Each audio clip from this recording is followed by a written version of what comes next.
Do we want to end up in that situation? I don't. And so it takes work. It takes a struggle. It takes solidarity. It takes cross-racial organizing, and it takes siloed racial organizing. White folks teaching each other, folks of color teaching each other, black folks and indigenous folks teaching each other, and coming together. Right? If you haven't studied, I would ask you to study the Black Panther Party. Unfortunately, our elementaries, middle, and high schools have taught us that the Black Panther Party are a terrorist organization. That Angela Davis was the #1 most wanted criminal in this country. Angela Davis is a scholar. Angela Davis is an activist. Angela Davis is a revolutionary lover. Angela Davis taught us ways to do things in this country that we couldn't do before. She was on a most wanted bill signed by Edgar Hoover, posted around this country. We have to let that sink in.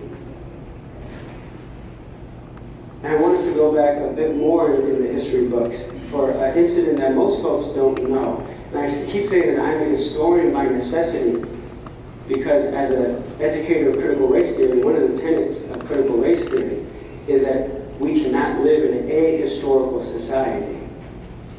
Because if we do, then we do not know how we move forward. And it's not even about repeating the same mistake, we're literally doing the same thing. In the 1930s, on the southern border of this country, there was a large population of Mexicanos. And at the time, there was a president who said, we are going to move forward with what we call the Mexican Repatriation Act. How many folks have heard of the Mexican Repatriation Act? Good. We have a good number of hands up. And I want to share with the rest of you what that was. In the 1930s, this country declared that they will repatriate all people who look Mexican back to their country. No due process, nothing. And what they did is they would knock on doors in Mexican households and say, oh, we have a bus ticket for you. It's free. You can go back. And it's not a choice. The eerie part about all of this, scarier than the fact that they would do that on its face, is they deported 1 million US citizens. That's citizenship. And I'm not suggesting that citizenship makes you better than someone who's undocumented. I'm suggesting this country told us that citizenship meant you were protected from domestic violence. That's what it says in the Constitution, in the Declaration of Independence. What good is it if you're not actually protected as a second-class citizen? I would argue it's not very good at all. The last point I want to leave us with, and I'd like to engage in question and answer with folks, is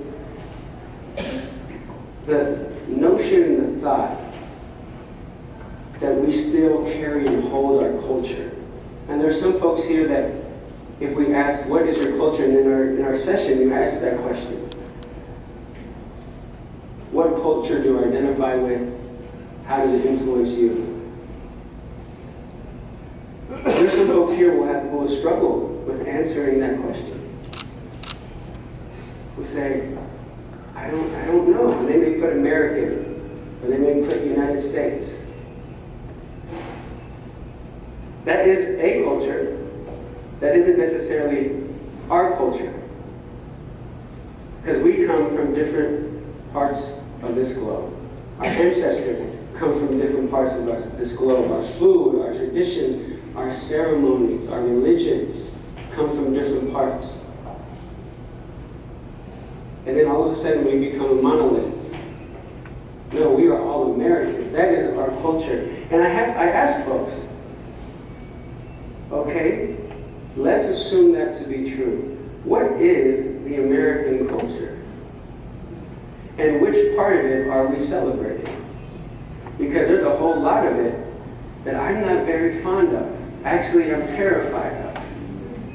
And this is not to denounce this country. To tell you the truth, it's the complete opposite. People say, Edwin, you're anti-American. I believe in this country enough to critique it. And that's the truth. And that's what it says in the Declaration, that's what it says in the Constitution, is that we have the rights to critique this country, to make it better. And I think that's what we must also do with our institutions and our organizations, is we must believe in it enough to critique it. And we have to frame it, unfortunately, for some of our folks who say, oh, you're just angry. You're upset. You don't want to make this place better. You just want to tear it down. And I tell folks, look, based on the history of this country, we are lucky that black women and indigenous women only want to change this country because they have the right to do much worse. And they don't. They give us the grace to continue to do our work. They give us the grace to say, I believe in you enough to make it better. Because if the things that happened to them historically happened to folks who were in power, it would have been a different outcome. And it was.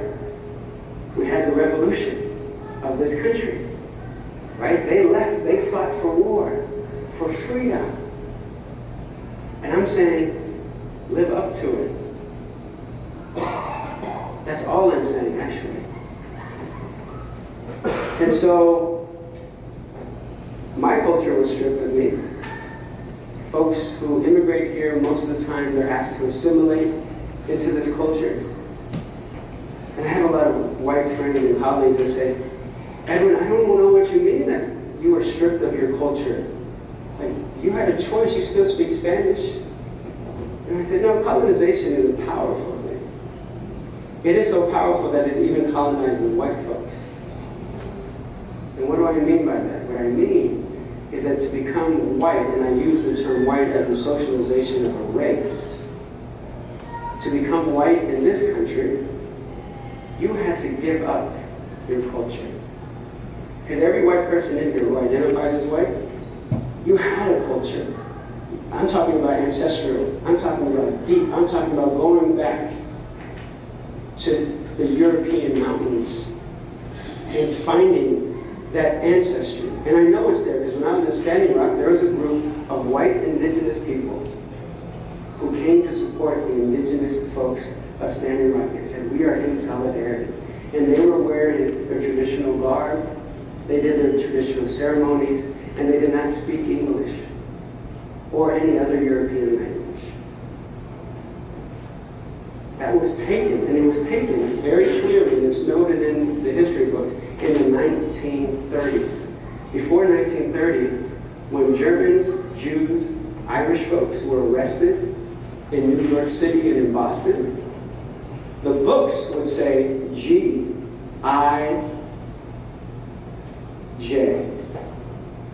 German, Italian, Jew. After the 1930s, going into the 40s, what do you think it said after that? White. And I get it. I get the choice, right? The choice was effectively, do you want to be treated and put into a ghetto like black folks, or do you want to be treated like white folks? I get the choice. I'm not upset that folks made the choice. But we also have a choice now. How do we use that privilege? How do we use that socialization and identity to benefit folks that don't have that privilege and identity? And you may hear that all the time and you say, yeah, I agree with that. Great, that means the next step is, now we need to do something about it. And I'm learning, having done this work for a while, I'm learning that the do something about it part is the most challenging part that folks face. And I'm talking about people who are highly committed, who are highly intelligent, and who have the heart to want to make things better. Even then, they struggle. I say that because I spoke in front of a room of physicians. I'm a faculty member in the Department of Family Medicine at the School of Medicine. And there's disparities within UW Medical Center that says, and we have the data that says that black people receive less colorectal screening than white patients. I said, this is disparity, right? Everyone's like, yes, disparity, that's a problem, we need to do something. I said, great, this is what we're gonna do. We're gonna have each one of you do different practices so that we can lower that disparity. And they were like, hold on, Emily, we need evidence-based things, we need to do more research, maybe we need more resources. We only have a finite number of resources to be able to dedicate to these things. And my response was, but the standard of care is that everyone gets colorectal screening. And that's not what's happening. So we've diverged from the standard of care. Now you're telling me that we need more resources to do what we're supposed to do? And unfortunately, that's what happens. Oh, that's beyond what we do. We don't really do that. You're gonna have to give me more to be able to have the black students no longer expelled from school. Right? In Seattle public schools, black students are suspended or expelled from school at a rate twice, if not 3 times higher than white students. It's not an accident. There's students in that school, you may or may not be aware, that call that school the slave ship. Because the black and brown students are on the first floor, and the white students who are in the IB programs are on the top floor. The students even see it. We have to catch up. And so what I ask in my pledge in my heart is that in solidarity with each of you, in solidarity with the struggles of folks who are most marginalized, that we give grace, that we assume that the truth comes from folks who are most marginalized. And so when those students or those folks of color or that undocumented person says, this is what's right for me, that is the truth. There is no, oh, but I'm smart, let me try to figure out your problem. No, we can't. We can't figure out their problem because we've never experienced it. What we can do is stand in solidarity. I don't care how many degrees I have. It was an elder when I walked into a community organizing meeting that said, Edwin, I like your energy. And she was a very nice elder. And she said, you keep raising your hand saying that you have the answers for these things. Let me tell you something, Edwin. If you had the answer, we would have solved it a long time ago. And we haven't. We still have rats in our housing. We still have to pay over 30% of our Social Security income for our housing. And we don't have public transportation for folks who are disabled or are not able-bodied. So how about you sit back and listen? And when we call on you, you can do the thing we need you to do. I'm like, deal, that sounds good. And for the next 5 years, I kept my mouth shut. And when they needed me, they called on me. But that only works when they know that I am of service to them. And I think that's true for our students. I think that's true for our colleagues, is we let them know that we are of service. I'm not trying to help you. I'm not trying to do something for you. I'm trying to be here with you. And in that process, we start humanizing each other for the full human person we are. I don't need guilt. I don't need pity. I just need your full humanity. And when you open that for me, I can give it to you. And so hopefully in solidarity, we can work together to address the issues that we heard in the sessions, to address the issues that we have in our schools, in our organizations, in our systems. But we always have to remember that it is through the power of folks most marginalized, that is through the power of organizing, that we win. Because Frederick Douglass said, there is no progress without struggle. And for better or for worse, it's true. And sometimes, this is a reality, sometimes we are at the butt end of the struggle. And people are saying, you need to go. You have a problem. And we have to have the humility and say, you may not be wrong, but I want to do better and work on this with you. And so it is such an honor and pleasure to be here with you all, to share words, to organize with you all, to hear some of the sessions. I'm wondering if there are any questions. No questions yet? Yeah.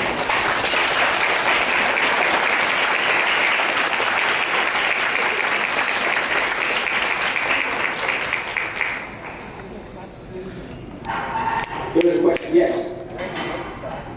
One more time. Oh, the question was, where's the bookstore? So E.Lindo Library is a social justice focused bookstore in Beacon Hill.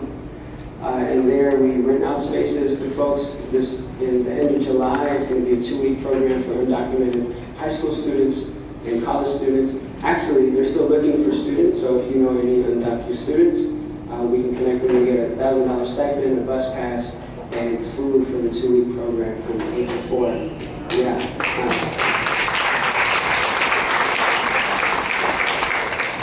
that open to students from Kidnap? I believe it's open to anyone in Washington. Hand in the back. Can you clarify, you said that we have to treat each other as human, but I don't think we all have the same definition of what human is. Can you please clarify what you define as human? Because I think we all have varying definitions and different lenses as how we look to define what human is. Great question. The question was to define human and how I use the word humanizing, as some folks have different definitions of using that word when they interact with each other. I use the word in the Paulo Freire sense. If you haven't read the book, Pedagogy of the Oppressed, I highly recommend that book. It is the book that set me on the path to where I am today. And Paulo Freire was a Brazilian educator, philosopher, who effectively started the revolution in Brazil for educational reform. And his idea and his approach was, when we humanize is the ultimate goal. Not necessarily seeing each other as human, but to humanize each other, to give people the ability to be their whole self.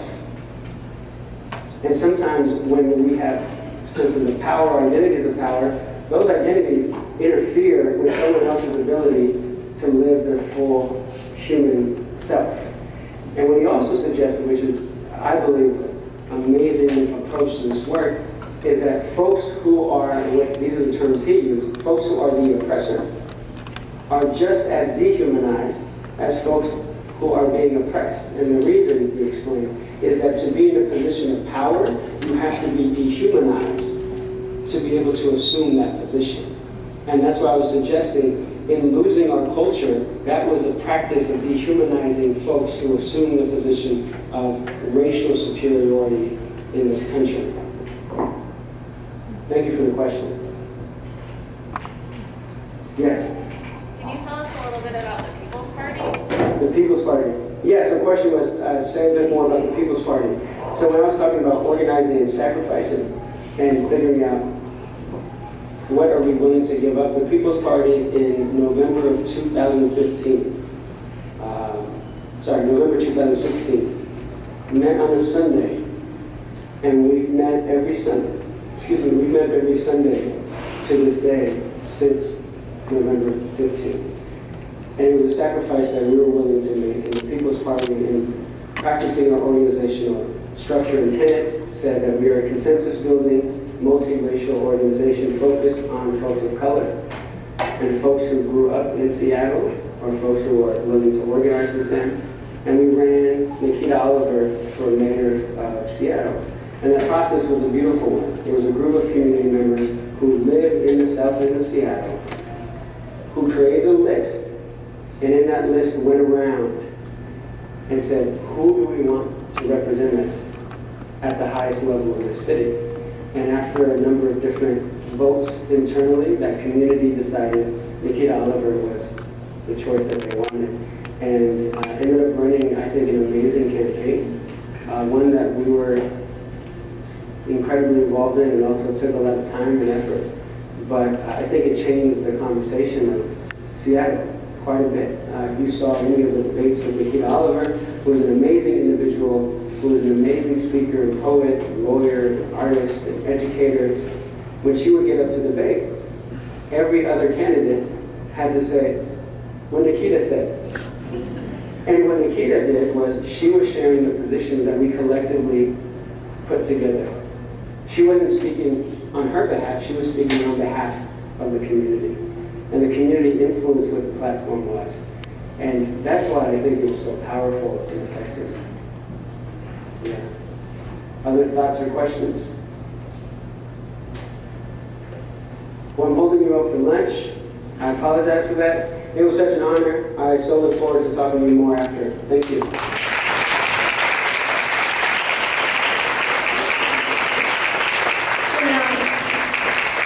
I think with your applause, you are feeling what I'm feeling. I'm so grateful to the folks who came to share with us and enrich this conference. And Edwin, thank you so much. You put a fine point on the conference theme, and we are grateful. I also want to thank the presenters. I've just heard such nice feedback about your sessions, and I've loved the ones I've participated in. Thank you for being here. Thank you to the registrants.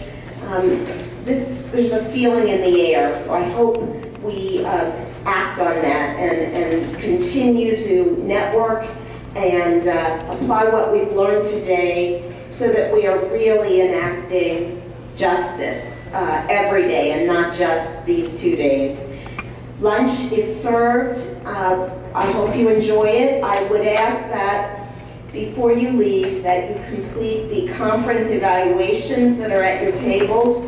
Turn them over and just leave them in the center of the table. And to help us recycle, that you leave your badges on the tables as well.